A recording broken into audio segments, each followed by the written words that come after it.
everybody is feeling uneasy because it's Black Lives Matter and George Floyd and Breonna Taylor. So naturally, when you see incidents that involves a black person and a white cop, it's automatically going to be escalated to the black on white, the police type or whatever situation that's been going on. So nobody really wants to look and see what's happening, and people questions, or why they didn't do this, or why they do that, or why they even let him get to the car in the first place. And then it's horrifying because now the realization is you shot him 6 times. But even with a knife, are you trained to take something, a weapon from a person? Yeah, so typically, like, this is part of the police training. You learn how quickly somebody can cover ground. And if you're 8-10 feet away from me, by the time I process information and make a decision to shoot, you can get to me that fast. You can get to me before I've figured out, shit, he's running at me, and all of a sudden, I'm trying to defend myself, and you already got your knife in my throat. I mean, it's that fast, James. It's really, this shit happens so fast, and we have to do this thing, we have to take into consideration response time, and there's seconds involved. And when you start to consider that, and you're trained, this guy can cover ground really quick. And so if you feel like he's going to advance on you and he's right there and you're in fear for your life, you have to do what you got to do to protect yourself. I know that we can sit here and look at it like, well, it's just a knife and he's 10 feet away, 12 feet away. Man, you can cover that ground really quick, and it's been proven. They do all kinds of training on this. And so, you've got to, when you're processing information and the decision, well, shit, he's running at me, he has a knife, and pull your trigger, that's all the time it takes for him to get to you. Right. Yeah, it's quick. And this, go ahead. Okay, I want to ask to elaborate on the situation about what you can control as an officer in your situation. In your training, or you as an officer, what is your first thought when you're in that situation? Is it to kill a motherfucker? Not so graphic. Right. Or should I take one pop in the leg or something to wound a motherfucker? Because it seems to us, or some people, shooting a bop, bop, bop, bop, bop, bop is a little bit extensive. Right. Yeah. It's a little extensive than to just, okay, the motherfucker reaching and getting his car, bop, and then let me see what's happening. Let me pop him in the ass or shoot him in the leg, as opposed to, I'm just going to bust 6 shots at his back and bing, bing. Right. What's the training process that you, as being a cop in that situation, deal with? Yeah, knowing it's Black Lives Matter and it's, you get me? How do you process that when you out there working, man? I wouldn't think about it. In the moment, you're not thinking about that, but I think that's really a great question, because and I've always personally had a beef with the way that we do this. Like, we do 2 shots to the chest, 1 to the head, right? Double tap. And if the two shots to the chest don't work, because this is center mass, is the easiest thing to hit.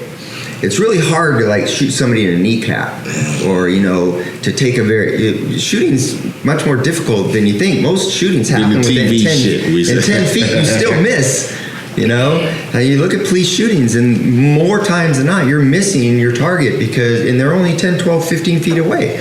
And so the training is center mass. The easiest thing to hit is right in the middle of this picture. And then if that doesn't work, then you try to do a failure drill, which is to hit him in the head, because that's going to stop him. If those first 2 shots don't work, then you go to where it's going to stop him. And until you've seen people who've been shot and still continue to advance and still continue to fight, and you start to appreciate, but to your point, I think if given the opportunity, you should take that selective shot. If you have that chance and a guy's got a knife, put one in his leg. It's kind of crazy that you're trained, and the first thought is, regardless of the situation, the traffic stop or whatever, but if it escalates to something, first trained is bop, bop, chest, bop, head.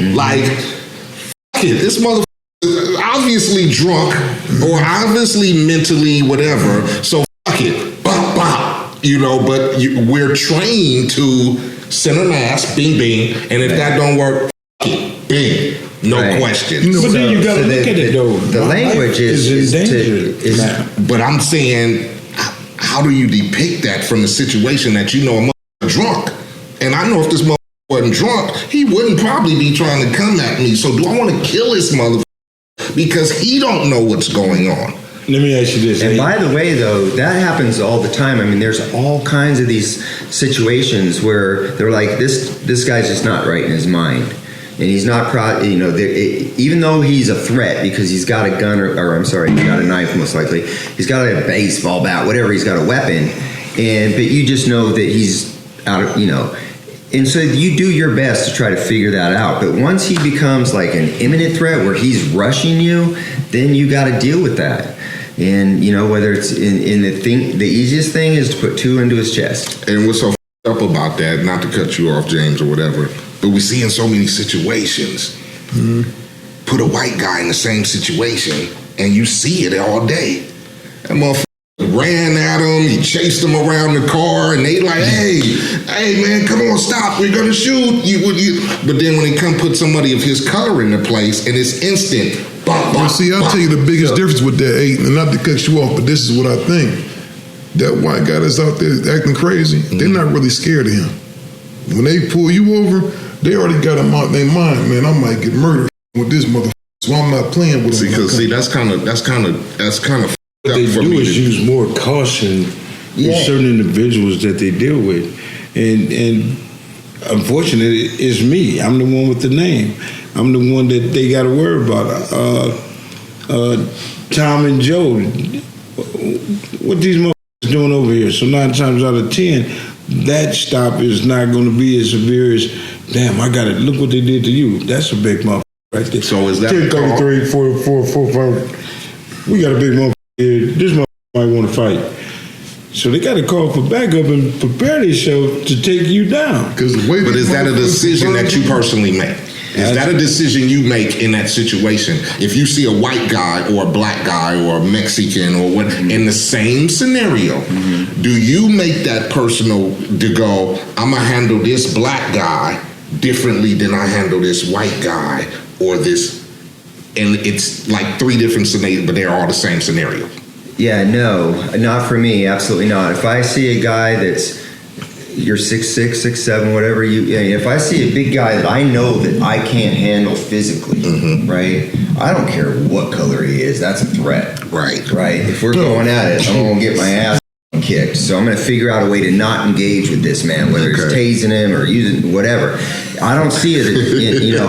But to your other point, and here's the thing: like I think there's a perception that more white guys get killed by the cops in this country than black guys. Oh, yes. So statistically, the argument that you're more at risk than the white guy, it just doesn't play out statistically. Well, there's more white guys too, Greg, and I'm not saying I'm more at risk in my neighborhood of where I'm from, though. Most likely, yeah, right. Absolutely.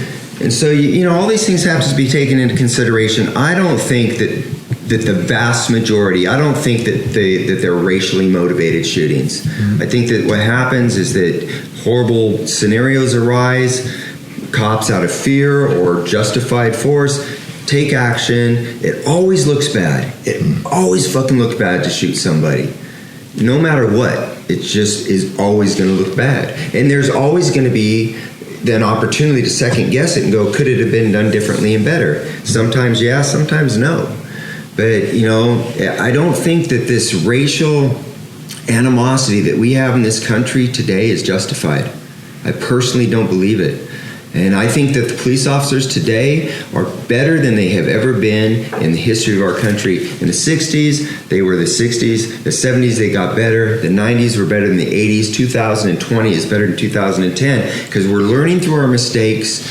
And you can't get away with We're all, everything's monitored. Everything's, 3 and 4 levels of evaluation.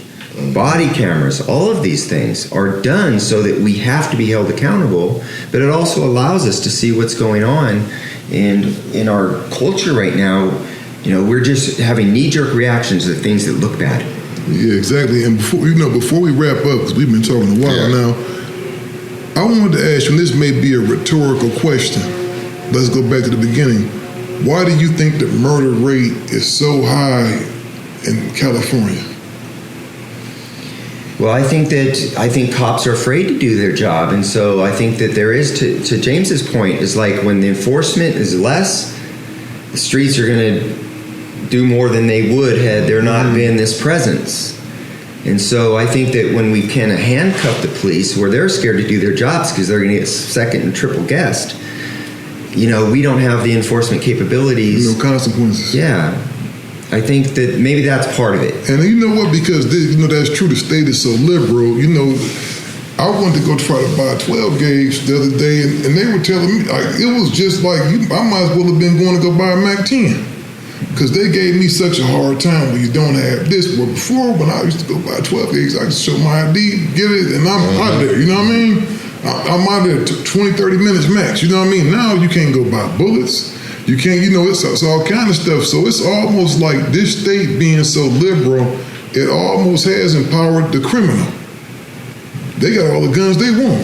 Well, we'll be at a loss if we get rid of the police. Oh yeah, for sure. I think that the police need to do a little better with how they handle certain situations. As far as checking the police that they're putting on the job, because some of them really don't care. Some of them look at it as a paycheck and I'm going home. So they don't care how they treat the people. Anytime you get a police officer that will beat the shit out of a 65-year-old woman, he's mad at something else. Don't bring that to your job. And I think they need to fix that part. I think it'll be better. But we have to learn how to police our own hoods and let's say help police our own hoods, because we ain't gonna be able to do it.